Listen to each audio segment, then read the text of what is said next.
It's Energumen opening up a clear advantage in the closing stages. A breath of fresh air over fences is going to stay at the helm of the 2 mile novices. Energumen by a... Boyle Sports has it all. Money back meetings every day. UK and Irish racing live streaming. Extra places and money back all losers offers. And a bet 10 get 40 welcome offer. Boyle Sports, this is betting.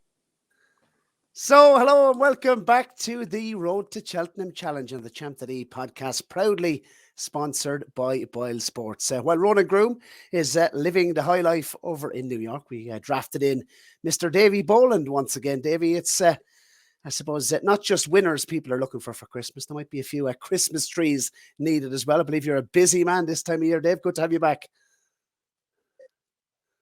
Yeah, thanks, Barry. Good to be back. It's been a while, all right. But yeah, flat out with the trees and flat out with the new business horse care as well, and trying to do a few videos along their way as well with Racing's Inside Track. So, but yeah, good to be back with you. All going well. Have you been to many point-to-points lately, Dave? Is that, or has it been all Christmas trees? No, the last few weeks, obviously last weekend before Christmas was Boris on Sunday. I wasn't there, but no, I haven't been the last few weeks. Tinhealy was the last meeting.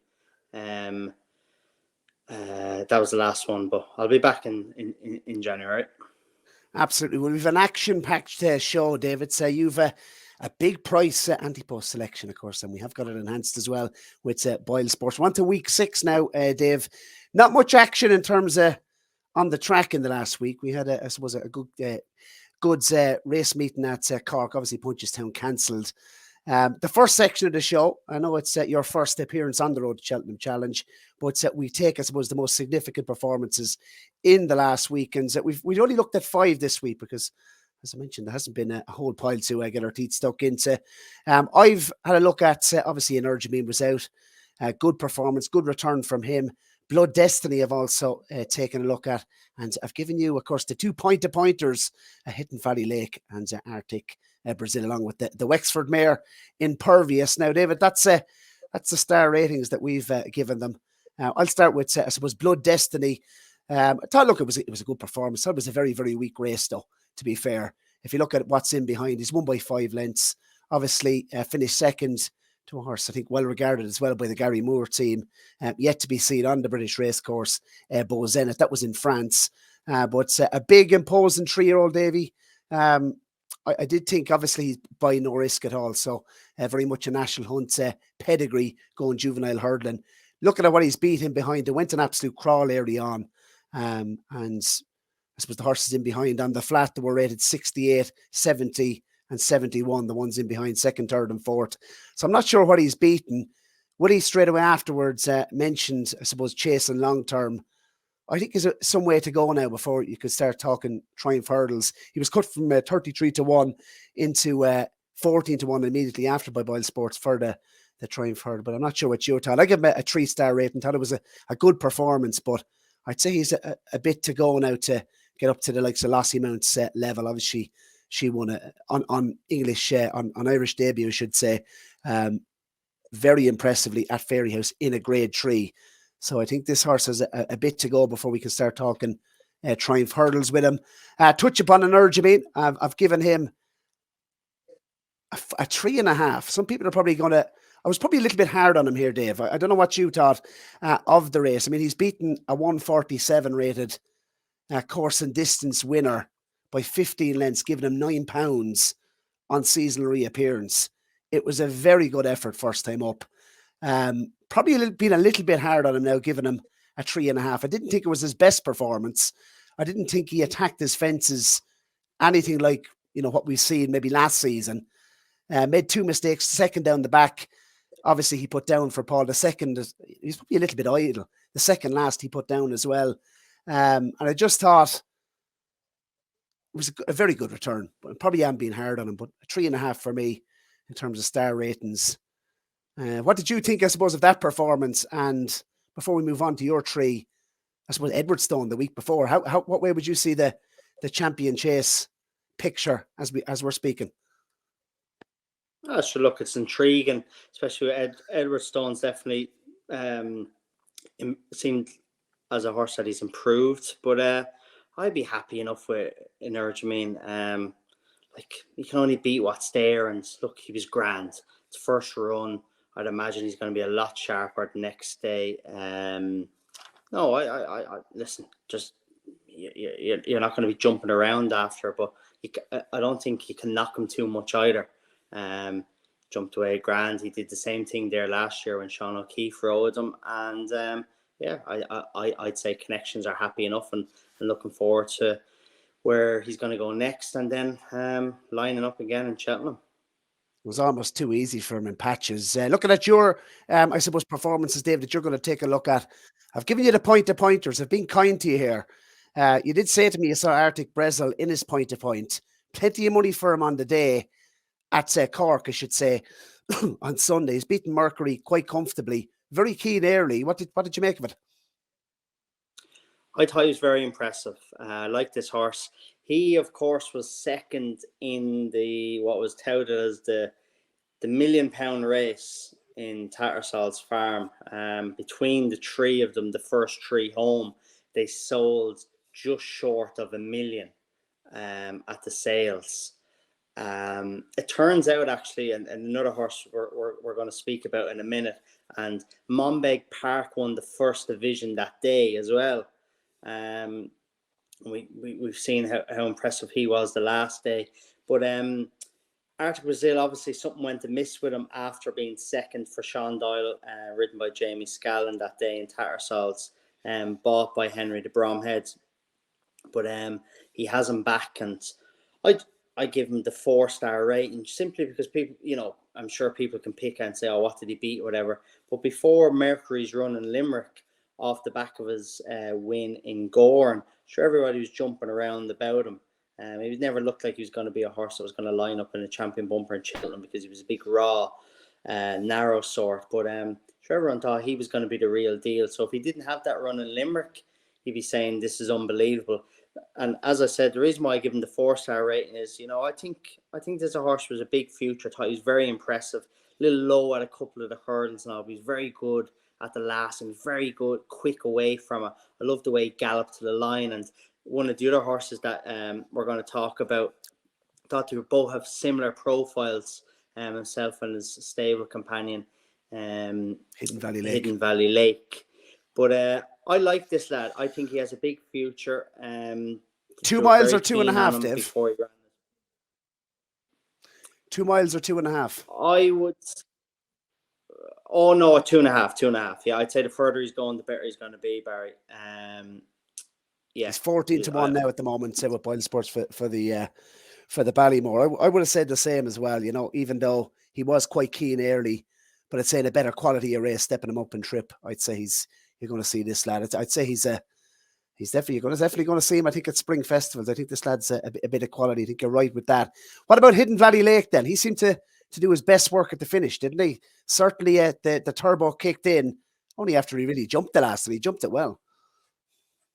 Yeah, I gave this lad the same rating as well. But if you were to say to me, pick one over the other, and I know it's easy to say, look, this lad won a grade 3 compared to the other lad won his maiden hurdle. This lad was kind of workmanlike in Naas when he won his maiden hurdle, and then he the other day though, like, I thought he was very impressive. Like, you got to look what's in behind him. At that horse that I mentioned, Monbeg Park, who'd won the first divide that day in Tattersall's. He's a horse who has his problems, and that's why he wasn't being able to be sold. But I know the lads hold him in high regard, and he is a very good horse. We've seen when Brian won on him, he was very impressive. So then step up, obviously, to grade 3, Company Cool Survivor, decent horse too. Monbeg Park, of course, went off favourite. So Hidden Valley Lake, maybe did he surprise them a little bit because of his price on the day, but I thought he was very impressive. Out of the 3 horses I'm going to speak about, and out of the 2 stable companions, he'd be my favourite. I really like him. We've seen he got carried out. He was unfortunate in a point-to-point, but he just made a lovely progression, nice steps forward, Barry, winning that maiden hurdle in Naas, and then win this grade 3 in Cork. I didn't hear Henry's interview afterwards. The only interview I seen him was when he spoke about Honeysuckle. But I wouldn't be surprised if we see this horse. Line up, maybe drop back and trip, and you could see him back in Nace then in that Lawler's race, the Grade 1, or maybe won't. Maybe he'll just stick to the 3 mile. But on Grand Jury in it last year, of course. Yeah. And then, of course, the mare then. Oh, sorry, go on. I was going to say, after the race, I was actually working at the time and I saw quotes coming in for Hidden Valley Lake. I think it was, we went 12 to 1 first, and then it was cut into 10 to 1. Now it's 7 to 1 Albert Bartlett. So I would certainly have him down more as a stayer myself. Maybe, as you said, they might drop him back and trip for Nace, but then I think long term in the spring. Does he need it soft? I suppose that is a question mark. Of course, he's won at Nace, so the logical thing would be to maybe go for the Lawrence at Nace. And people might, think, geez, what's he on about saying that he dropped back? I just think, I think he's pacey enough that he'd be able to drop back and trip, and it seems an ideal race for him. If they had other horses or they had some that didn't suit, but listen, maybe now Henry thinks that it's 3. I'd imagine he's probably best at 3 mile, but I wouldn't be against this horse if he dropped back and trip either for that race in Nace. What about the mare, the Wexford mare? I was very taken from his performance. I thought he was very good. I loved the way he went to the line as well. But he and I'm sure like he probably is at his best at 3 mile. But I'd say he'd have no problem dropping back either. And Impervious, the Wexford mare. Yeah, she was very impressive. I know Colin Murphy always thought a huge amount of her, and they went there. She was a big price in March, a very big price. But I know Colin thought she had a great chance. And listen, she finished 6th, but she's only beaten 7 lengths on the day by Love Envoy, the horse that you're very fond of, and I was wrong about, by the way. I put my hands up. I didn't think she was as good as what she is. And she's proved me wrong the whole way through. She seems to keep improving. But you know what? I think Colin Murphy, he knows himself he has a good mare here. I think she could be better over fences than she is over hurdles, Barry. Like, she's only beaten 7 lengths in Cheltenham. I'd say you could scratch her run in Fairy House when Brandy Love won that race. She was 17 or 18 lengths back. I just loved the way she tacked her fences in Wexford. Thought she was very impressive in their beginner's chase, and she stepped up again then in Cork, and bar where she kind of grabbed and reached at the last, but she was aggressive at it. I like this mare a lot, and I'd imagine obviously now the plan is for the mare's chase in Cheltenham, and I'd say she'd have a better chance in that now over fences than she would over hurdles. I'd say she's going to be a smart chaser. She's really taken to it. She's brave and bold, and Brian Hayes obviously gets on great with her, and Colin Murphy knows how to get one ready for Cheltenham, of course, as we know. Absolutely. Well, as we're recording, she's now 9-2 with BOYLESPORTS for the mare's chase. She did come for plenty of support today, just to let you know as well. I don't know who you're back for the World Cup, Dave, but Argentina, as we're recording, they've gone 3 up against the Croatians. Didn't see that one coming. Who did you come down on from the World Cup from the start? I have a few pound on France. Oh, you're still in the running. I was on the Dutch, so I'm gone. I'm knocked out. Yeah, I thought they were a big price. Right, so you've given Impervious a 3-star rating, so that's it. I wasn't over generous myself this week, Dave. So 2 standout performances of the week, both Henry the Bromheads, Hidden Valley Lake, and Arctic Brazil. Right, it's time for Dave the next section of the show, which is the Tracker Horse. BOYLESPORTS has it all. Money back meetings every day. UK and Irish racing live streaming. Extra places and money back all losers offers. And a bet 10 get 40 welcome offer. BOYLESPORTS, this is betting. Right, the Tracker Horse. You're still on screen there with your star ratings, Dave. Going to just take that off. A bit of a technicality. Right, Tracker Horse for myself. I'm going to jump in for our good friend Mick Winters, Dave. And West Breeze, a 6-year-old by Westerner, owned by a syndicate, has had a total of 8 runs to date, 4 over hurdles, 4 over fences, and has had 3 runs so far this season, 2 in handicap company, once in a chase at Clonmel, and ran at the weekend in the same handicap hurdle as was won by Ronald Pump once upon a time before he ran up a bit of a sequence. This horse, very tender hands, Liam McKenna, stayed on from the clouds into 4th position. And this 6-year-old was having his first run in handicap hurdle company. A very eye-catching run, I felt. Has a hurdles mark of 97. Caught the eye on its at Clonmel the time previous when running off a mark of 102, and stayed on almost identical runs in handicap debuts and hurdles, and then obviously over fences, I should say, at Clonmel, and then over hurdles at the weekend at Cork. Caught the eye, 97 over hurdles. He's rated 102 over fences. When they press the go button on this one now, I'd say it's well handicapped over both. So that's the tracker horse. West Breeze ran at Cork at the weekend, finished 4th, and that's a 2.5 mile handicap hurdle. I'd say it's a well handicapped horse. Like what it done, 2 very tender rides, shall we say. So that was my tracker horse for this week, Dave. It's not going to be winning Albert Bartlett's or Ballymore's, but I think it could be well handicapped. What about you? What are you throwing into the mix tracker-wise? There's a horse I really like from the Paul Nolan stable. He ran in the first day, not Hatton's Grace Day, the day before, Saturday. He's a horse called Park of Kings by Walk in the Park. He was 3rd in the bumper. Declan Lavery rode him. The race was won by Dr. Bravo, a very smart horse of Gordon Elliott's, ridden by young Gleeson. And I really like this horse. The lads think a lot of him. They ran a nice horse as well the following day, but I think you'll see this horse winning the next day. I think he'll win a bumper the next day. I don't be surprised if you see him maybe down in Limerick at Christmas or Punchestown around New Year's Day or whatever. But this is a very nice horse, and he'll definitely take a big step. He was bought from a point-to-point yard without a run. So look, Paul wouldn't mind me saying, but they're not really a bumper yards. If one does win a bumper first time out, they're obviously usually very special, as we've seen with Sandor Clegane as well. But they always step up and improve massively for the first run. I think he had a lovely run, and I think you'll definitely see him win the bumper. And I think this is a horse that we'll hear plenty more of, Park of Kings.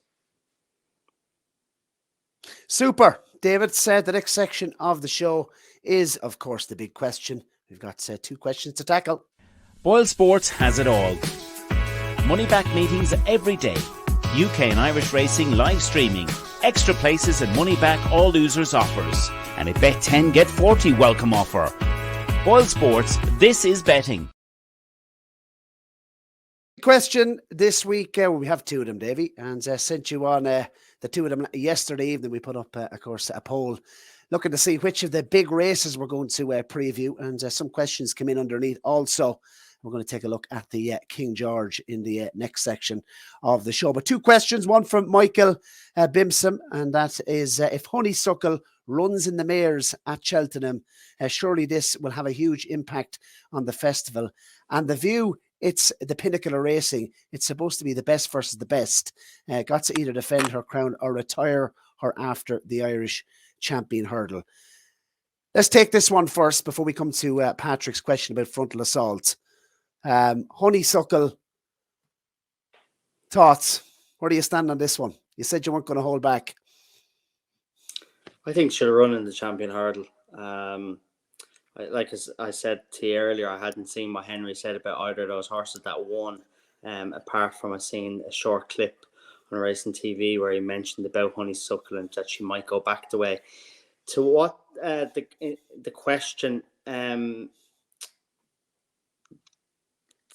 person who asked that question, they're 100% correct. But that's Michael. That's no fault of Henry de Bromhead's, Kenny Alexander, Peter Maloney, any of those, or anybody else for that matter. That's fault of, they've diluted Cheltenham now. this thing about the 5th day as well. Like, it's a bit of a joke. Like, should have kept it to 3 days. It is the best versus the best, and it should be that way.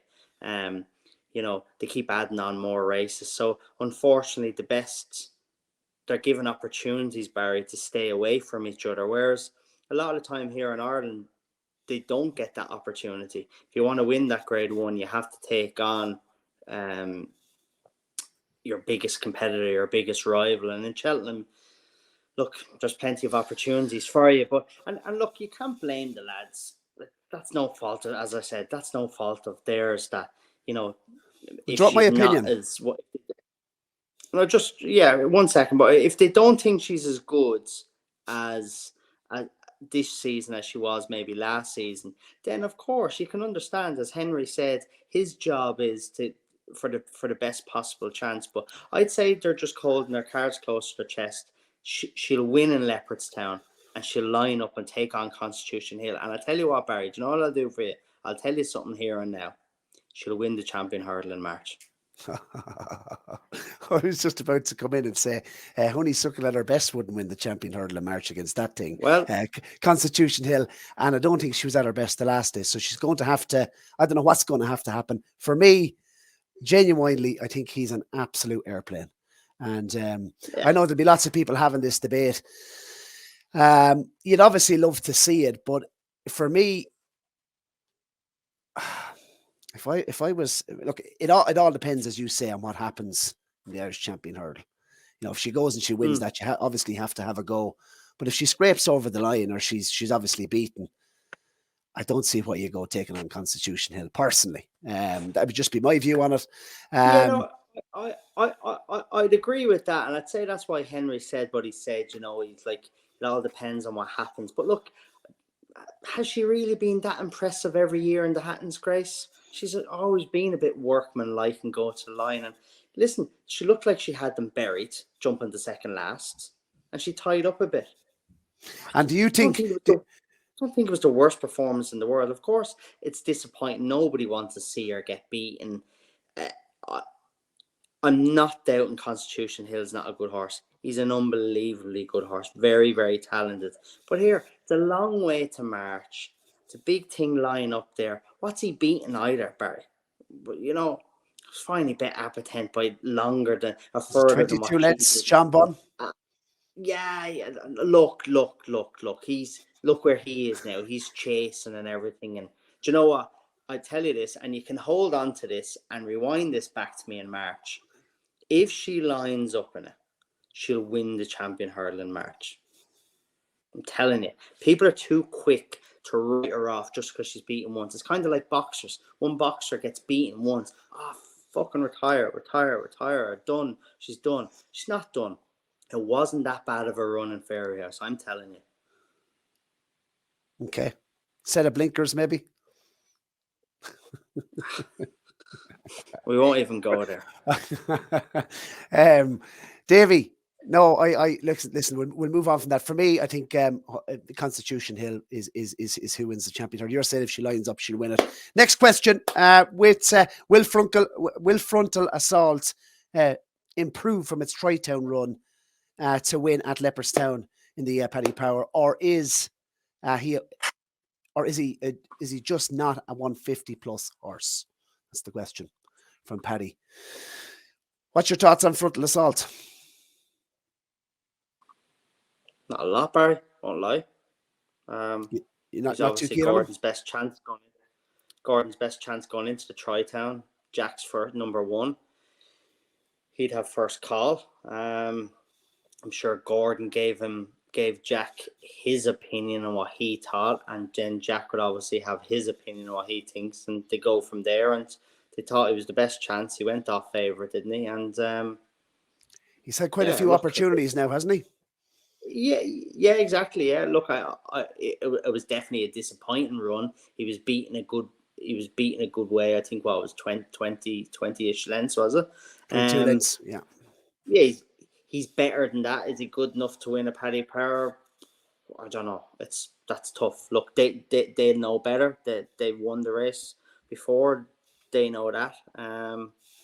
What are your thoughts? I wouldn't have a very strong opinion on it, to be quite honest with you. Yeah, neither would I, but I do think that he's had quite a few opportunities now. Front Assault obviously went to Cheltenham last season, very well fancied, and it was beaten then off 139 in the national. Obviously, that's over an extended 3.5 miles. He looks absolutely teed up, doesn't he, for the Tri-Town after winning at Galway over 2 miles and 6 furlongs on soft ground, and then goes to Navan, goes off 2-1 favourite, and it's very disappointing. So for me, I wouldn't be looking to get involved. Could prove me wrong, but not for me, Patrick Connolly, not for me. Next section of the show, Dave, we're going to come back and take a look at the King George. Download the BOYLESPORTS app and receive generous offers for new and existing customers. BOYLESPORTS, this is betting. David, and just going to take a look at the betting first and foremost with BOYLESPORTS. You're a huge Brave Man's Game fan. You were telling me off before. Sorry to just before we start this though. Can I just say something about the Paddy Power, if you don't mind, Barry? Or yeah, go ahead. A horse of Paul Nolan's called Western Zara. She's a good bit down, but I think she'll get in, and if she gets in at a huge price, that's the aim, is to go for that race. Just listeners and viewers, keep that in the back of your mind. If Western Zara lines up off a low weight backer, a few bob each way. Sorry now, but we'll go back to King George. No, don't be one bit sorry. That's always welcome news. Western Zara for Leopardstown. Of course, Paul does great at Leopardstown, doesn't he, at Christmas traditionally. Brave Man's Game, 11-10. Favourite for the King George. You absolutely love this horse. Lahan Press, 130. Hitman, 7-2. Envoy Allen, 6-1. Noble Yates, 10-1. 12-1 about Protectorate. Not sure if he'll go. And it's 16-1. Bar, Dave, sell Brave Man's Game to me, because I can't have him. I love the horse. I think he's one of the best jumpers in training. He uses up very little energy with his jump, and it's effortless to him. I thought he was very impressive the last day in Wetherby. I love that. Obviously, he was disappointing in Aintree, and I backed him after Aintree for the King George.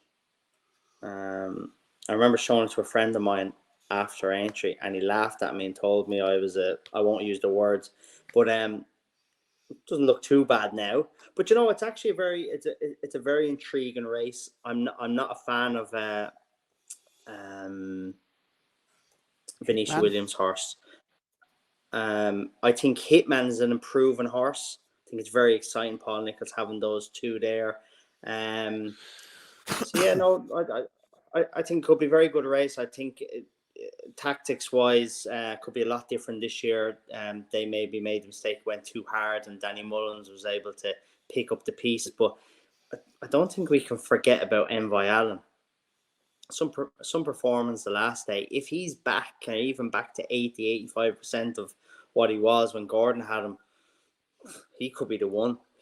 He could be the one. Listen, Brave Man's Game, as I said, I'm a huge fan. I think he's the one, but I wouldn't be going back him at the price now. I'm only happy because I'm on him at 11-2. Yeah, I think he's. I know you're not a fan, but I am a fan. I just think things didn't go really right last year. I think if the races run, not the race run different, he'd be rode differently this year, I think. Well, look, I'm not saying he's a bad horse, Davy. He tends to be overbet, and I think at 11-10 at the top of the market, he's an absolute. I'm going to take him on for absolute sure. He's beat Eldorado Allen by 3.5 lengths. First run back after a wind up. Sam Brown is in the picture. Just a half a length behind him. He's 157 rated chaser. Paint the Dreams in behind them. He's not beaten too far in behind. That's obviously in the Charity Hall we're talking about. Hitman for me, he's absolute play here at 7-2. Just looking at the betting, he obviously is second in the market. Third in the market. Lahan Press is, of course, 100-30. I think, first of all, just looking at Lahan Press, first of all, I think, I suspect he's going to be better going left-handed.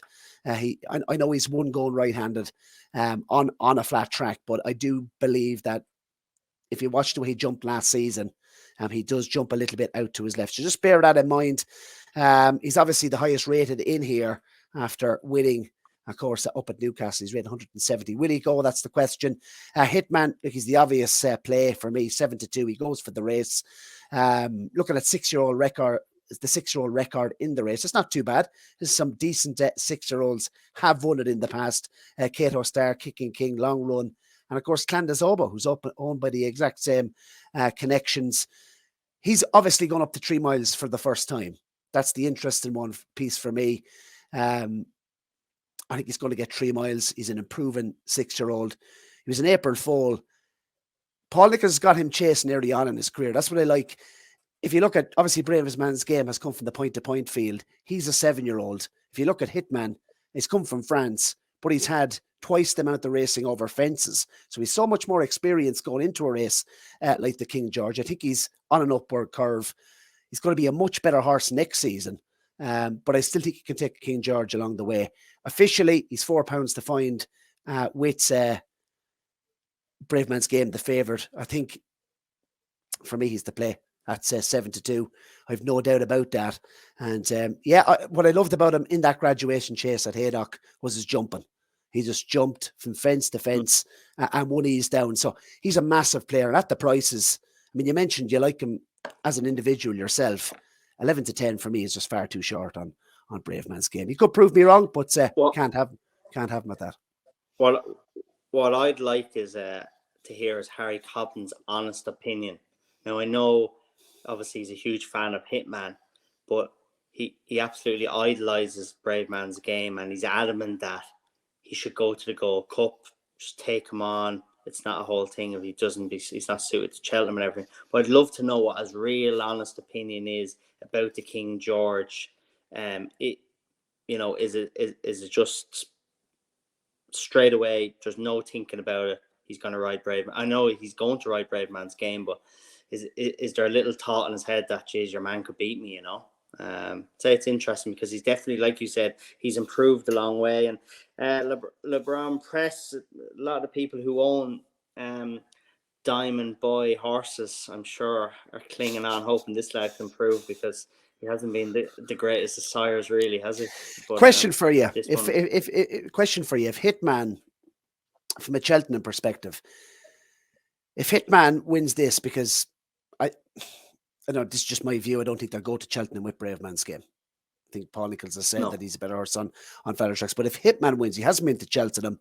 If Hitman wins this snugly, do you go for a Gold Cup this season, or do you say, you know what, we'll run him at Cheltenham, but over 2.5 miles, and see how he gets on, and with a view to Cheltenham? He's only 6.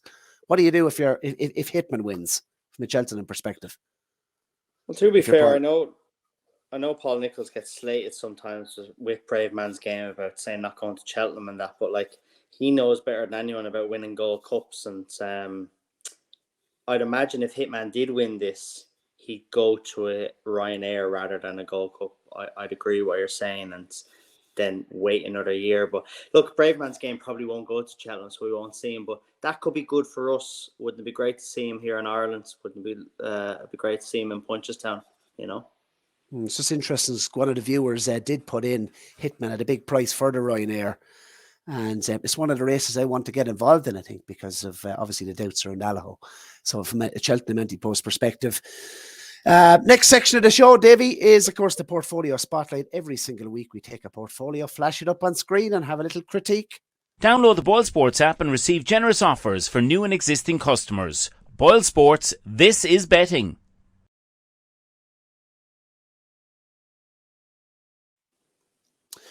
Portfolio Spotlight this week, Dave. We said we keep it local to yourself, County Wexford, and we have a viewer, Gillen Rowley, has put in his first 5 selections. We're on to, of course, week 6 now. So if you haven't got your selections in for week 5, or even week 4 or week 3, make sure and update your portfolios in the comments below for a chance. Of course, the big prize on the Eve at Cheltenham. Myself and the Golden Groom are going to be awarding, of course, that prize to the healthiest looking portfolio. It is, of course, a hamper worthy or to the value of, I should say, 500 euros at Cheltenham Festival hamper. So make sure, and we've had so much support, Davy. Not sure if you've been following all the videos, but people really are engaging in the comments, getting their portfolios in. And we love reading the selections, and gives us ideas as well and fuel for thought. So once again, if you haven't updated your portfolio, make sure to do so in the comments. Smash the like button on the video. It helps out the channel. And of course, do subscribe to the channel if you haven't already. But Gillen Rowley, his first selection. And knowing that you were coming on the show, Dave, I did want to put this one in especially because obviously hunter chases, point to points, cross-country chases. That's very much your scene. The storyteller, obviously connected to the Gordon Elliott yard. Hunter chasing now. He's put him in for the hunter's chase at 12-1. Thoughts on that? Yeah, interesting.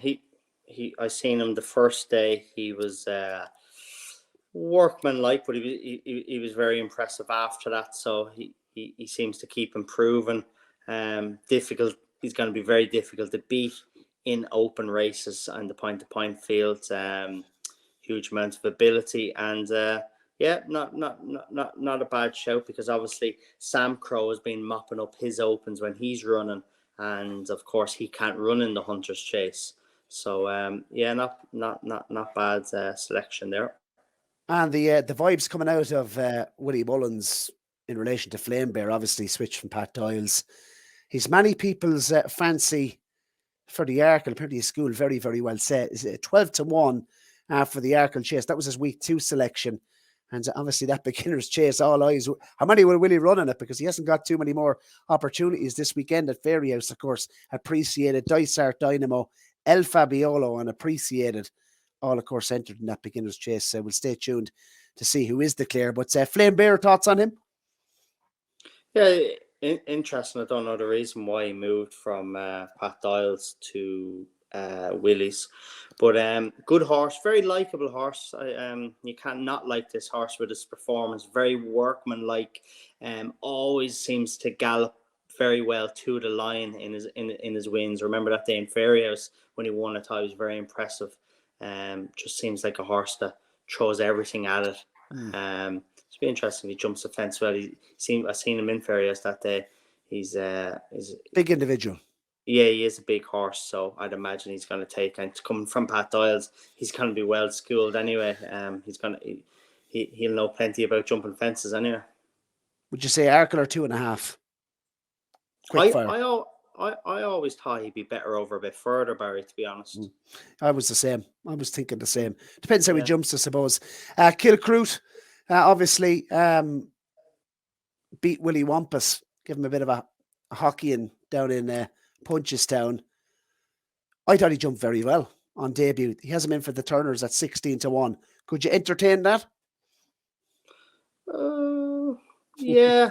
Sound unsure. It's short enough. Look here, it was what was an intriguing match, Barry, that day in Punch. I was there that day in Punchestown, and it was exciting enough to be able to see him and Journey with me, and then obviously he pulled out late and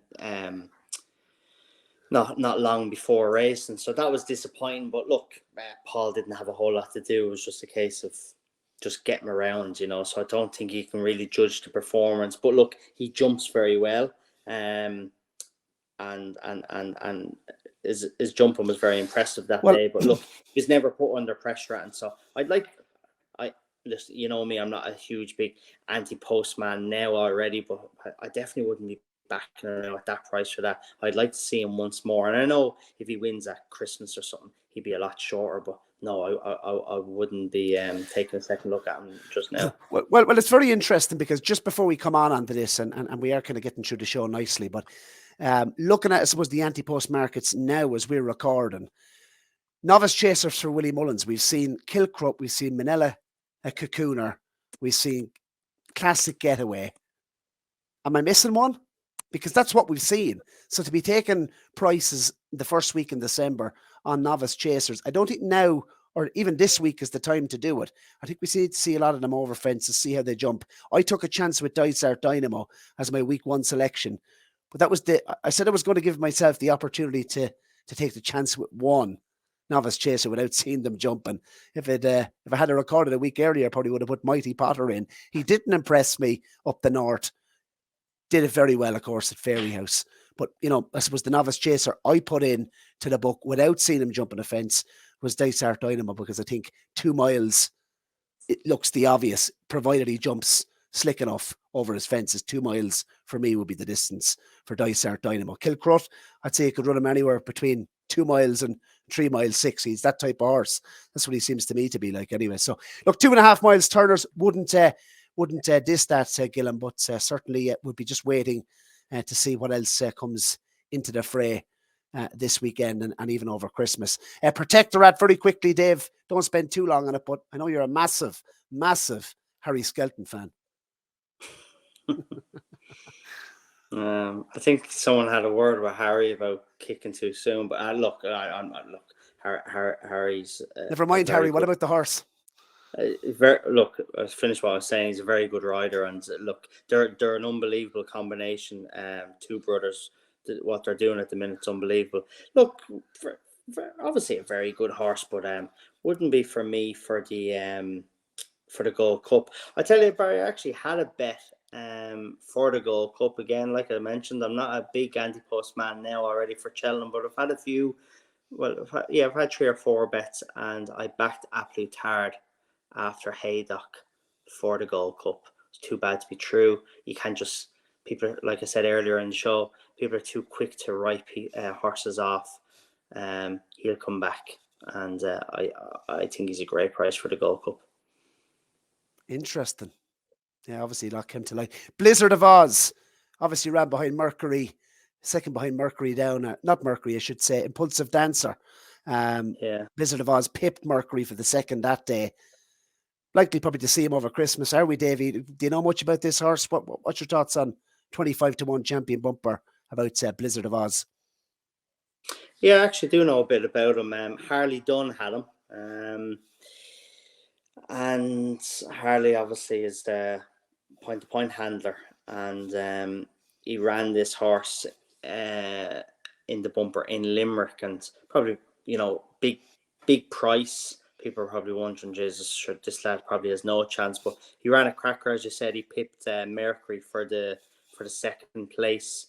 I seen on something there lately. Patrick Mullins mentioned 3 or 4 bumper horses, and this lad was mentioned in it. It was a fair performance from the horse, to be fair, that day in Limerick, and I'm sure he's definitely improved for the run, and no doubt, no disrespect to Hardy, I'd imagine he's improved under Willie Mullins' care as well, and Patrick seems very keen on him as well. But they were probably disappointed with the other horse that was second in Fairyhouse on Hatton's Grace Day, which he had mentioned with him. But yeah, this horse. But look, you can't be backing bumper horses now for champion bumper. Jesus Christ, we're only into the first week, the second week of December. There's going to be a lot more that are going to come out, Quickly, in terms of bumper horses, obviously the ones that we have seen, before we move on, David, to the selections this week. Chapeau de Soleil, obviously, was the horse you mentioned. 1 point for Colin Bowe. And there was obviously the other one at the top of the market, King of Kingsfield. Thoughts on both of those? Take them separately. Yeah, King of Kingsfield obviously is very impressive. He has a huge reputation. Very impressive point-to-point winner. Cost a lot of money as well. He did his job in Down Royal. Look, there's plenty of them, Barry. I'm not trying to cop out here or sit on the fence, but it's very early. I think you get a better judge of that in the new year. After Christmas, we'll again at Christmas we're going to see really, really impressive bumper winners like we did last year with Facile Vega, and in January as well. You're going to see more pulled out. So I think it's very early to be jumping on bumper horses for next March. You're sounding like Willie Mullins himself when answering about bumper horses. Obviously, the next section of the show, David, you have a big price horse in the Ante-Post section. That is the next section of the show. Boyle Sports has it all. Money back meetings every day. UK and Irish racing live streaming. extra places and money back all losers offers. And a bet 10 get 40 welcome offer. Boyle Sports, this is betting.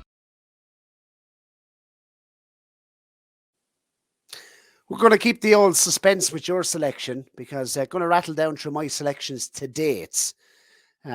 Obviously, the Ronan Groome isn't here to defend himself, but mine 12-1 Dysart Dynamo for the Archer. He's entered up this weekend. Scarlet and Dove 10-1 for the Maze Chase. Statler, you can see down below, 20-1 for the Gold Cup. Lucia 6-1 for the Mares Hurdle. Of course, the Mares Novice Hurdle. She's entered, of course, in the Kennel Gate this weekend. Chemical Energy National Hunt Chase was last week's selection. You will see the Ronan Groomes down below. We'll keep the old suspense, David. We'll keep your selection to last.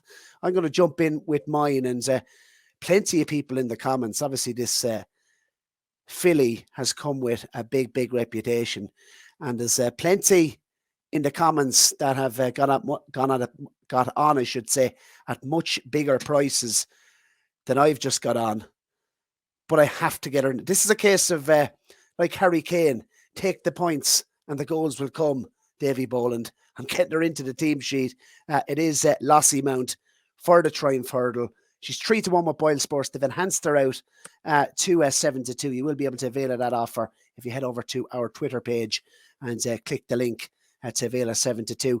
Look, she absolutely blew me away, Dave. I'm not sure you weren't up at Fairy House. She absolutely blew me away. She was obviously having her first start. She wasn't the choice of Paul Townend. She lined up widest of all out the back. You're kind of thinking, God, is the Boodles the plan? The way she lined up, she jumped out to her left. If you watch her, the way she ran in France, she's 1 from 1 in France. Came with obviously a big reputation.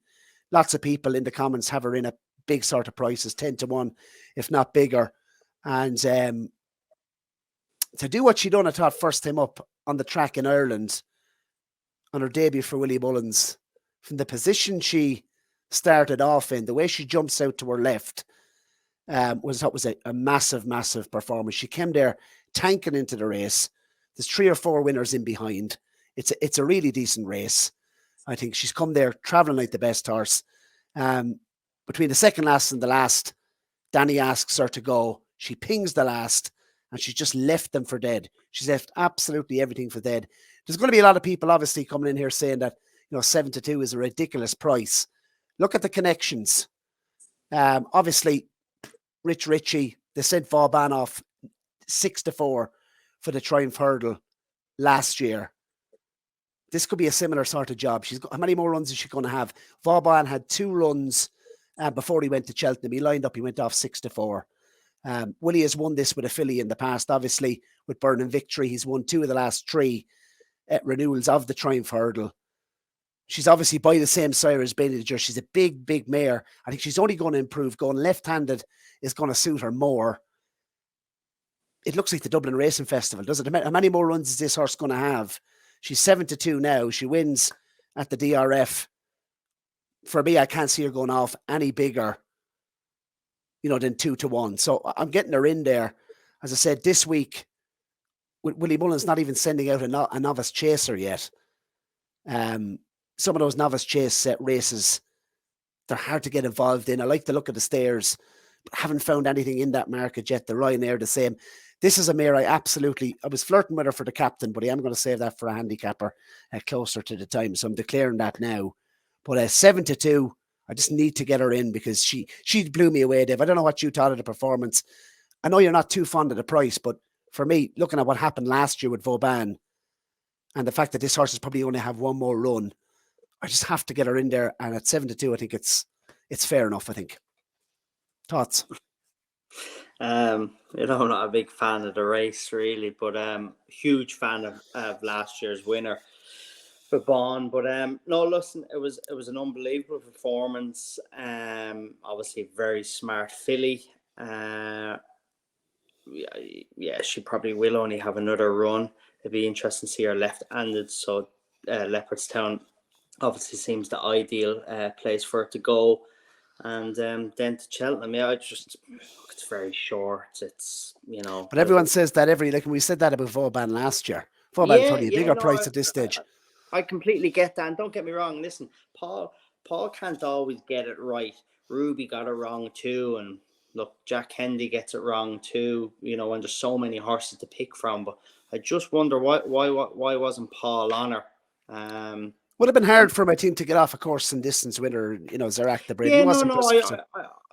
I understand that, but she obviously wasn't absolutely blowing them away at home. Then, if that's the case, and yeah, it's tough. Why get off the one that's won and everything? But look, I'm not saying It was her debut in the Grade 3. You know what I mean? She hadn't run on the race course in Ireland. And you know what? Just interesting, because looking at the tactics on the day, I suppose, before we kind of move on to your selection, when I saw Danny on her, my initial thoughts was, obviously Danny from the front. She won from the front in France. It's probably a tough decision for Paul to get off Zarak the Brave. Did it make sense to have Danny on for all connections on Lossie Mount? The fact that it was her first start, but when she lined up, I suppose, widest of all out the back, and she started jumping left, I was thinking, oh, so to do what she done, for me, look, she blew me away. I thought she won with her mouth open, Dave. Yeah, and listen, they obviously went into the race with that attitude as, see what happens, get her settled, get her jumping, and see what happens. And if she wins, it's probably a bonus, and that's what she's after doing. But yeah, no, look, she's very, very exciting, and it'd be good to see her in Leopardstown. Definitely, you'd imagine she's better going left-handed. So a very solid selection when the groom is away, and when the groom is away, the mice will play. Davy Boland, he's in. Your selection, David, and you've gone for a much bigger price. Talk to us. Yeah, you told me to pick one horse. I was tied between two other horses that I'm very keen on, and have been for a long time. And as you remember, all the time I kept banging on to you last year about Mighty Potter, about how good he is, and he's going to be a better chaser, and I would have loved to have been on the show, which is before the Hatton's Grace, because I couldn't get over his price on the Friday night at 5-1. I thought it was absolutely scandalous. But anyway, I don't know where he's going to go.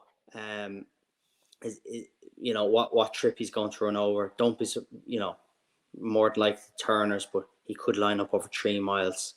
Don't want to get too off the point, but I think he's a future Gold Cup winner. Mighty Potter and Sandor Clegane, who I've always been a huge fan of, and he was so impressive the last day.